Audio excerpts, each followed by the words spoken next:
Андуудаа надад нэг эвгүй асуудал үүсээд байна. Яагаа ванда? Аав ээр намайг Орос руу явуулахгүйгээд бөө юм болж байна.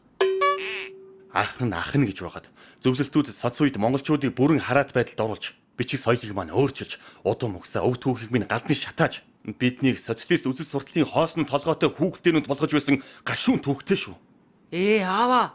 Оросч суурь шинжлэх ухаанаар мундаг орно штэ. Дээр нь бүрэн тэтгэлэгтэй, стипендтэй. Хүү тэр яг ингэж хуураад өгдөг байхгүй юу? Муусаа юмнууд. Би зүгээр яах гэж байгааг нь мах цусаараа сайн мэдж байна заа юу. Тэр Орос морс руу явна гэж ярилдаггүй шүү. Хөөртэн зөө. Аавч нь юу ч чамааг өөрийнхөө хүслээр биш. Охин дагаж явах гээд байгааг мэдчихэд ингэж байгаа юм биш вэ?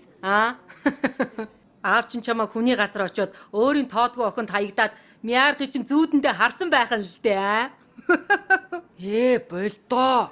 Сүрийн надаа гайгүй л өгдөг штэ. За тоглосон юм аа. Зөвлөлтөө тэр үед үнэхээр дэндүү байсан үнэн л юм чи. Хэдэн үеэрээ хэлмэгдэн зовсон аавыгаа ойлгож ятгалгын урлагийг системтэйгээр үзүүлэх хэрэгтэй андаа.